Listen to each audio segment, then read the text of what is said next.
नमस्कार मित्रांनो, मराठी बोली या चॅनलमध्ये तुम्हा सगळ्यांचं स्वागत आहे. तर आज आनंदी या मालिकेचा आजचा 14 जूनचा भाग खूपच धमाकेदार झालेला आपल्याला बघायला मिळणार आहे. तर इथे आता ही शिल्पा मात्र खूपच भडकलेली असते, कारण किचनमधलं आता मालक साहेबांचं आणि आनंदीचं बोलणं तिने ऐकलेलं असतं. तेव्हा लगेच आता तडक ती मालक साहेबांच्या रूममध्ये जाते आणि समिधाचा जो फोटो असतो ना, त्यावरती आता कापड टाकून तो फोटो झाकून ठेवते. त्याच वेळेस रूममध्ये मालक साहेब येतात आणि बघताच तर त्यांना धक्का बसतो. ताई, अगं समिधाचा फोटो असं झाकून का ठेवलाय? त्यावरती पडदा का टाकलाय? त्यावर लगेच आता मालक साहेब म्हणू लागतात, अगं ताई, मी काय विचारायलोय आणि तू इकडे काय करायली? एवढं रात्र झाली, तू झोपली नाही का? त्यावर लगेच आता शिल्पा म्हणू लागते, मी तेच करण्यासाठी इकडे आले होते. तेव्हा मालक साहेब म्हणू लागतात, ताई, अगं असा पडदा बरा दिसत नाही ग, समिधाचा फोटो उघडा असायला हवा.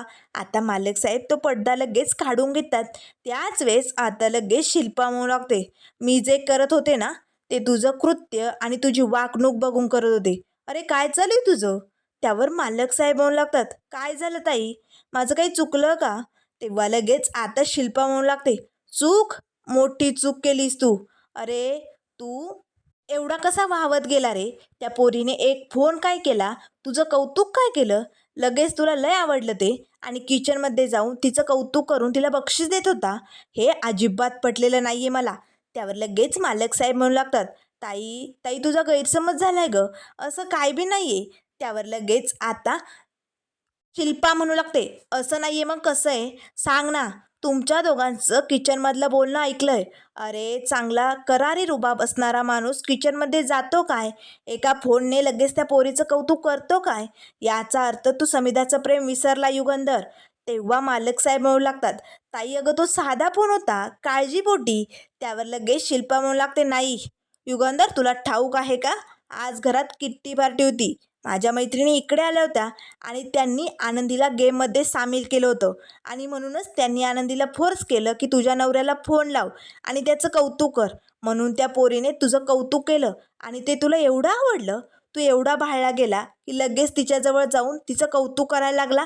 त्यावर लगेच आता मालक साहेब म्हणू लागतात, ताई चुकलं माझं, मी पुन्हा असं नाही करणार.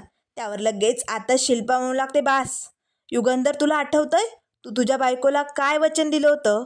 यापुढे तू दुसऱ्या बाईचा विचार करणार नाही. पण तू काय केलं? अरे तू एका पोरीला घरात घेऊन आला, ते पण बायको म्हणून, आणि आता तर तिचं बोलणं तुला एवढं आवडायला लागलं, एवढं मनाला लागायला लागलं. याचा अर्थ तू समिधाचा प्रेम विसरलाय. त्यावर लगेच आता मालक साहेब म्हणू लागतात, नाही ताई, असं काहीही नाही आहे, मी माझ्या समिधाला कधीही विसरू शकत नाही. तेव्हा शिल्पा म्हणू लागते, बास युगंधर, तुझं वागणं बोलणं मला चांगलंच खटकतं या, त्यामुळे माझ्याशी आता काहीही बोलू नको, आणि यावर मला आता चर्चा करायचीच नाही, कारण तुझ्या मनातल्या समिधाच्या भावना पुसून चालल्यात, एवढं मला मात्र नक्कीच कळतंय. असे म्हणत आता शिल्पा लगेच तिकडनं निघून जाते. मालक साहेबांना मात्र वाईट वाटतं. ते समिधाच्या फोटोकडे बघू लागतात. आता इकडनं हॉलमध्ये येताच लगेच शिल्पा थबकते आणि किचनकडे बघतच म्हणू लागते, ए पांढऱ्या पाली, तू कितीही माझ्या भावाजवळ जाण्याचा प्रयत्न कर, पण ही शिल्पा तुला तसं करू देणार नाही. कारण या घरात समिधाची जागा तू कधीच घेऊ शकत नाही, कारण ही शिल्पा निंबाळकर असं होऊच देणार नाही. तू जेवढं युगंधरजवळ जाण्याचा प्रयत्न करशील ना, तेवढीच ही शिल्पा भिंत म्हणून तुमच्यामध्ये उभी राहील, एवढं लक्षात ठेव. असे म्हणत शिल्पा तिकडनं निघून जाते. त्याच वेळेस आता इकडे किचनमध्ये आनंदी मात्र लय खुश असते, कारण तिला मालक साहेबांनी आज बक्षीस दिलेलं असतं ना. ते 500 रुपये हातात घेत तिला लय आनंद झालेला असतो. तेवढ्यात सुनीताताई येतात. आनंदीताई, धरा, साखर घ्या बरं आणि तोंड गोड करा. आज तुमच्या आयुष्यात एवढी चांगली गोष्ट पहिल्यांदी घडली की नाही, तोंड गोड करा. आता लगेच आनंदी येऊ लागते, ठीक आहे चालेल. त्याच वेळेस आता आनंदी साखर खाते आणि त्या पैशावरनं असा स्पर्श करू लागते, कारण आज तिला मालक साहेबांनी बक्षीस दिलेलं असतं ना, त्यामुळे तिचा आनंद गगनात मावेनासा झालेला असतो. तर इकडे आता रूममध्ये मालक साहेब समिधाच्या फोटोसमोर उभे राहतात. समिधा, चूक झाली, माझ्याकडनं मोठी चूक झाली. आज ताईने माझे डोळे उघडले, माझी चूक मला दाखवून दिली, पण यानंतर नाही, त्यानंतर मी अशी चूक कधीच करणार नाही. समिधा, मला माफ कर, मी चुकीच्या पावलांनी पुढे चाललो होतो, पण आता ते पाऊल मी कधीच उचलणार नाही. मी आनंदीच्या जवळ जाण्याचा प्रयत्नही करणार नाही.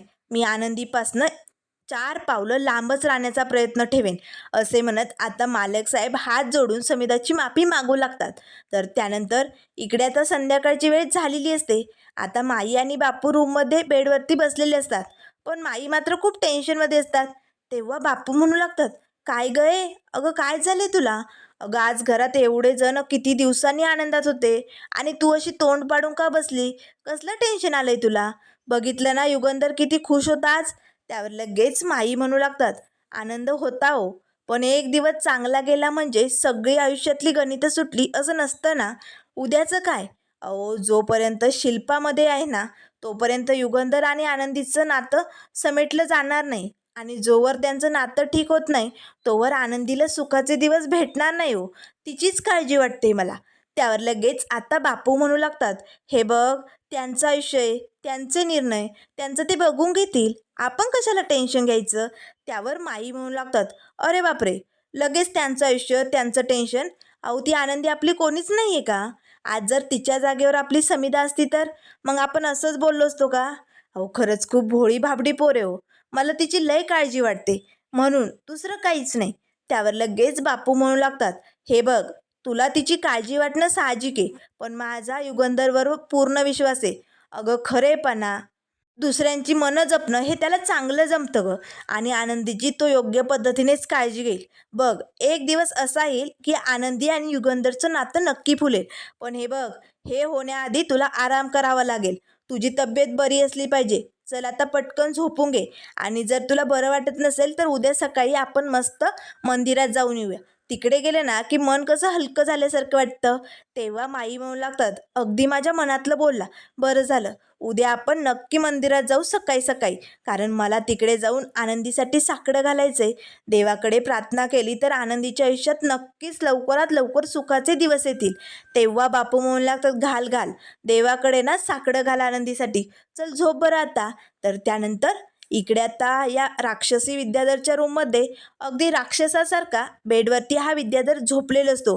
पण ही बिंडोक धनश्री, तिच्या डोक्यात सारखे विचार चालू असतात. आता लगेच ती एक गोळ्याचं पॉकेट घेते आणि म्हणू लागते, मला माझी पाळी थांबवावीच लागेल.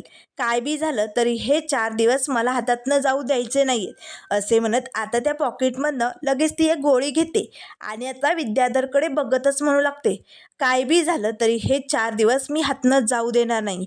त्यासाठी मला रातोरात हे अख्खं पाकिट गिळावं लागलं ना तरी चालेल, असे म्हणत आता तिने सगळ्या गोळ्या घेण्याचा निर्णय घेतलेला असतो. तर त्यानंतर इकडे आता आनंदी देवीआई समोर येते आणि आता लगेच त्या देवीआई समोर ते 500 रुपये ठेवते. देवीआई, आज माझ्या आयुष्यात लय आनंदाचा दिवस आलाय. तो फक्त कुणामुळे माहिती? तुझ्यामुळे. हे समजा तूच घडवून आणलं ना, त्यासाठी खूप खूप थँक्यू, असे म्हणताच आता सुनीताताई येतात. तेव्हा लगेच आनंदीला म्हणू लागतात, काय झालं आनंदीताई? नाही म्हणजे देवासमोर बक्षीस ठेवलंय खरं, पण मनात मात्र लाडू बुडतायत, नेमकं झालंय तरी काय? तेव्हा लगेच आनंदी म्हणू लागते, सुनीताताई, माझ्या आयुष्यातले एक गुपित सांगू तुम्हाला? आज जसं मालक साहेब शेंगदाण्यावरनं ओरडले, त्यांना शेंगदाणे कधीच आवडत नाही, ते खात नाही ना, तसंच माझं पण आहे. मला ना कधीच शेंगदाणे खायला आवडत नाही. आमच्या दोघांचं सेम टू सेम आहे ना. त्यावर लगेच आता सुनीता ताई म्हणू लागतात, खरंच आनंदी ताई? तेव्हा आनंदी म्हणू लागते, हो. त्यावर लगेच सुनीता विचारू लागते, मग आनंदी ताई, तरी तुम्ही पोह्यात शेंगदाणे का टाकले? त्यावर आनंदी म्हणू लागते, आमचे आबा काय म्हणतात माहिती आहे? कष्टाचं फळ नेहमी भेटतं. आणि आमचे आबा लहानपणी आम्हाला शिकवायचे, हे बघा शेंगदाणे खाणं चांगलं असतं. बुक्के मारून जोर जबरदस्तीने आम्हाला शेंगदाणे खायला घालायचे, त्याने बुद्धी तल्लक असते ना. म्हणून माझ्याकडनं चूक झाली खरी, पण मालक साहेबांनी ती आवडली, हे बघून मला खूप भारी वाटलं सुनीताताई. तेव्हा सुनीताताई म्हणू लागतात, आनंदीताई, ते म्हणतात ना, स्वर्गातच गाठी बांधल्या जातात, तसंच आहे तुमचं आणि मालक साहेबांचं. तुमच्या दोघांच्या एक ना एक गोष्टी जुळल्या जातात. आता बघा, मालक साहेबांना शेंगदाणे आवडत नाही आणि तुम्हाला बी आवडत नाही, जुळले की नाही गाठी? भारी आहे का ना? त्यावर लगेच आनंदी म्हणू लागते, सुनीताताई, मला एक रिक्वेस्ट करायची होती, मला तुमचा थोड्या वेळासाठी फोन मिळेल का? तेव्हा लगेच आता सुनीताताई म्हणू लागते, आनंदीताई, अहो त्यासाठी परवानगी घ्यावी लागते का? देते आणून लगेच. आता लगेच सुनीता पटकन आनंदीच्या हातात मोबाईल देते, कारण आता आनंदीला ही आनंदाची बातमी आपल्या आबांना सांगायची असते, कारण खूप दिवसांनी ती खूप खुशीत असते. तेव्हा लगेच आता इकडे ती आबांना फोन लावू लागते. पण इकडे आबांच्या घरी मात्र मोठं टेन्शन असतं. आता आरतीताई आर्चीला बडीशेप देते आणि आबांजवळ येते, पण आबा मात्र तिच्या हातनं बडीशेप घेत नाही. आता लगेच ते टोमणा मारतच म्हणू लागतात, दुसऱ्यांच्या हातचं ना पाणी पिलं ना तरी पाप लागल्यासारखं वाटतंय. मला कुणाच्या हातचं काहीच नकोय. बडीशेप तर लांबच राहिली. आज मी माझ्या हाताने स्वयंपाक बनवला म्हणून 4 घास जेवता तरी आलं, नाहीतर दुसऱ्यांनी बनवला असता तर मी उपाशीच राहिलो असतो, असे म्हणत आता लगेच आरतीताईला वाईट वाटतं. त्याच वेळेस आता लगेच आरची म्हणू लागते, आबा अहो एवढा का राग धरून बसलाय तुम्ही? अहो द्या की सोडून. त्याच वेळेस आता लगेच आरतीताई तिकडनं निघून जाणार, तेच आता फोन वाजू लागतो. आरतीताई पटकन फोन उचलते. तेव्हा लगेच आनंदी म्हणू लागते, आरतीताई कशा आहात तुम्ही? आबा कुठे आहेत? मला आबांशी बोलायचे. आरतीताई आज लय आनंदाचा दिस आहे. थोडा वेळ फोन स्पीकरवरती ठेव ना. त्यावर लगेच आरती घाबरते. आनंदी काय झालंय? एवढा रातच्याला फोन केलाय, काही प्रॉब्लेम झालाय का? समजा काही ठीक आहे ना तिकडे? त्यावर लगेच आबाही घाबरतात. तेव्हा लगेच आनंदी म्हणू लागते, आरतीताई अगं खूप आनंदाचा दिस आहे म्हणून तुम्हाला सांगायचं म्हणून फोन केलाय. टेन्शनसारखं काय बी नाही. फोन स्पीकरवरती ठेव ना. आता लगेच आरती आबांजवळ येते आणि फोन स्पीकरवरती ठेवते. तेव्हा लगेच आता आनंदी म्हणू लागते, आबा आबा अहो काय सांगू तुम्हाला, माझ्या आयुष्यातला आजचा दिवस खूप भारी. तेव्हा लगेच आबा म्हणू लागतात, हो का पोरी, असं काय झालंय नेमकं? तेव्हा लगेच आनंदी म्हणू लागते, आबा तुम्हाला सांगते, तुम्ही लहानपणी धक्के बुक्के मारून आम्हाला शेंगदाणे खायला लावायचा, तसंच आज काहीसं घडलंय. मालक साहेबांना कधी बी शेंगदाणे आवडत नाही, पण माझ्या चुकीमुळे मी पोह्यात शेंगदाणे घातले आणि मालक साहेबांना फॅक्टरीत डबा पाठवला. पण मालक साहेब भडकले नाही आबा, त्यांना ते पोहे खूप आवडले. त्यांनी अगदी मनापासनं ते पोहे संपवले, अगदी शेंगदाण्यासकट. त्यांना खूप आवडले. ते घरी आले आणि त्यांनी मला बक्षीस दिलं, माझं कौतुक केलं. आणि एवढंच नाही आबा, दुपारी कामाच्या वेळेत मी त्यांना फोन केला होता. मी त्यांच्याशी बोलले, पण त्याचाही त्यांना राग आला नाही. त्यांना ते खूप आवडलं. त्याच वेळेस आबा म्हणू लागतात, वा वा पोरी, आज तुझं बोलणं ऐकून खूप भारी वाटलं. त्याच वेळेस आता सुनीताताई हळूच म्हणू लागतात, आनंदीताई दुपारी फोनवरती काय बोलला होता मालक साहेबांना ते सांगा की. तेव्हा आनंदीताई म्हणू लागतात, गप्प बैस सुनीता, असं नको सांगायला. त्याच वेळेस इकडनं आरची येतात टोमणा देते, बरं झालं देवाच्या कृपेने कुणाच्या तरी घरात काहीतरी आनंद चालू आहे. आता मात्र लगेच आबा म्हणू लागतात, दे गप्प बैस आरचे. त्याच वेळेस आता आनंदीच्या लक्षात येतं, आरचीने टोमणा मारलाय म्हणजे नक्कीच काहीतरी गडबड आहे. तेव्हा आनंदी म्हणू लागते, आबा आरतीताई काय झालंय? कुणाच्या घरात आनंद आहे म्हणजे नेमकं आपल्या घरात काय चालू आहे? काही टेन्शन आहे का? काही घडलंय का? त्याच वेळेस आरती लगेच आता डोळे पुसतच म्हणू लागते, आनंदी अगं तिचं बोलणं मनावरती नको घेऊ तू, असं काही घडलेलं नाही आहे आनंदी, तू खुश आहे ना? हे ऐकून आम्हाला खूप भारी वाटलं. सांग ना, तुझ्या आनंदाच्या गप्पा सांग ना आम्हाला. त्यावर लगेच आता आनंदी म्हणू लागते, आरतीताई तू रडतेस ना? मला माहिती आहे नक्कीच काहीतरी घडलंय. काय झालंय सांग ना गं. तेव्हा आरतीताई आता डोळे पुसतच हुंदका देत म्हणू लागते, नाही ग आनंदी, असं काही घडलं नाही.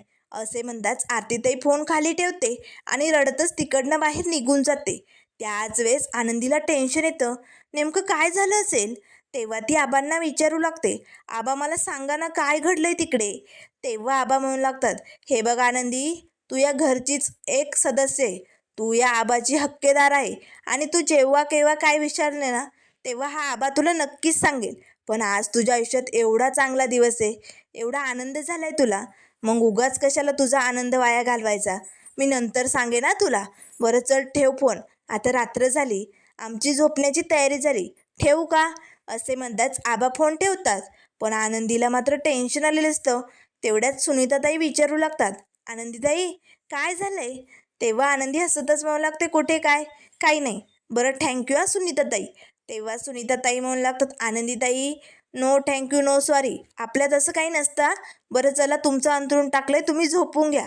आनंदी आता तिथेच अंथरुणावरती बसलेली असते, पण तिला मात्र खूप टेन्शन आले असतं, कारण आबांचा आवाज, आरतीताईचं रडणं आणि आरचीचा टोमणा, नक्कीच घरात काहीतरी घडलंय. पण काय झालं असेल असा प्रश्न आनंदीला पडलेला असतो. तर त्यानंतर आता इथे दुसऱ्या दिवसाची सकाळ झालेली असते. आत्ता सकाळी सकाळी मालक साहेब आपल्या कपाटमधनं कपडे काढतात, पण त्यांच्या कपड्यांना इस्त्री केलेलीच नसते. आता मालक साहेब म्हणू लागतात, राजाराम भाऊंनी काय केलंय? माझे कपडे असेच का ठेवलेत? इस्त्री का केली नाही त्यांना? अरे देवा, आज तर मीटिंग आहे फॅक्टरीत, मला लवकरात लवकर जायचे. राजाराम भाऊ कुठे आहात तुम्ही? असे म्हणत आता ते कपडे घेऊन मालक साहेब खाली निघालेले असतात. त्याच वेळेस आता इकडे खाली हॉलमध्ये सुनीताताई आनंदीला म्हणत असतात, आनंदीताई हे बघा, राजाराम भाऊ, मी आणि राजेंद्र आणि काकू आम्ही सगळेजण राशन आणि किराणा आणण्यासाठी चाललोय. महिन्याचं सामान आहे ना, सगळ्यांना जावं लागेल, त्यामुळे तुम्ही एकट्याच घरात आहात. कसं आहे ना, मालक साहेबही आता थोड्याच वेळात फॅक्टरीत जातील, माई बापूही मंदिरात गेलेत आणि शिल्पाताई एका कार्यक्रमासाठी बाहेर गेल्यात आणि विद्याधर साहेब तर शहराच्या बाहेर गेलेले आहेत, त्यामुळे त्यांचं तर काही टेन्शन नाही. पण धनश्रीताई घरात आहे, पण त्यांची तब्येत ठीक नाही. त्यांनी गोळ्या घेतल्यात आणि त्या रूममध्ये आराम करतायत. त्यामुळे आनंदीताई तुम्ही एकट्याच खाली घरात राहाल, तुम्ही घाबरणार नाही ना? तुम्हाला जमेल ना एकटीला? त्यावर आनंदी म्हणू लागते, सुनीताताई तुम्ही या, किराणा सामान घेऊन या, मी राहील एकटी, काळजी करू नका. आता लगेच सगळे नोकर साकर घरातनं बाहेर पडलेले असतात. तेवढ्यात लगेच आनंदी किचनकडे निघालेली असतानाच मालक साहेबांचा आवाज येतो, राजाराम भाऊ, अहो काय हलगर्जीपणा चाललाय? माझ्या कपड्यांना इस्त्री का केली नाही? तेवढ्यात आनंदी म्हणू लागते, मालक साहेब नाही म्हणजे घरात कोणीच नाहीये, समधेजण कामासाठी बाहेर गेलेत. त्यावर लगेच आता मालक साहेब म्हणू लागतात, असंय का होय? बरं जाऊ दे, माझ्या कपड्यांना इस्त्री केली नाही, आज मला मीटिंगसाठी फॅक्टरीत जायचंय म्हणून आलो होतो. बरं ठीक आहे, बघतो मी दुसरे कपडे असेल तर. त्यावर आनंदी म्हणू लागते, एक मिनिट मालक साहेब, तुम्हाला आवडत असेल तर मी इस्त्री केली तर चालेल? त्यावर मालक साहेब म्हणू लागतात, आनंदी तुला जमेल ना पण इस्त्री करायला? तेव्हा आनंदी म्हणू लागते, हो जमेल की, द्या इकडे. आता मालक साहेब लगेच ते कपडे आनंदीच्या हातात देतात आणि वरती निघून जातात. आनंदी लगेच आता आतमध्ये जाते आणि रूममध्ये इस्त्रीचा जो टेबल असतो ना त्याच्या जवळ येते. आनंदीने बरोबर आता ती पिन बोर्डात खोचलेली असते आणि इस्त्री सुरू केलेली असते. आनंदीने आता त्या सूट ड्रेसला इस्त्री करायला सुरुवात केलेली असते. आनंदीने इस्त्री अगदी छान केलेली असते, पण अचानक तिचा हात इस्त्रीला लागतो, तिला चटका जोराचा बसतो.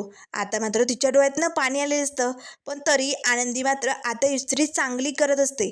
त्याच वेळेस आता इस्त्री कुठे ठेवली हे तिला दिसत नसल्यामुळे तिचा पुन्हा त्या इस्त्रीला हात लागतो. अगदी लाल भडक हात झालेला असतो, खूपच चटके लागलेले असतात तिला, पण इस्त्री अगदी छान कडक मस्त केलेली असते.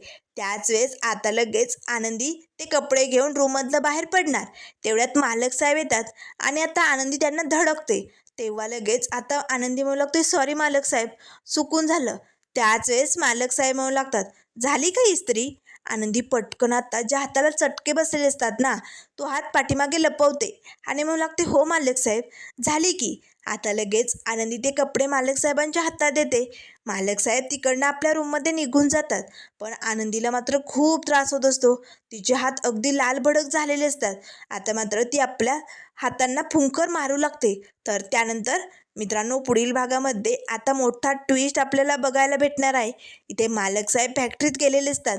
त्याच वेळेस आता या विद्याधरने मात्र नवीन खेळी आखण्यास सुरुवात केलेली असते.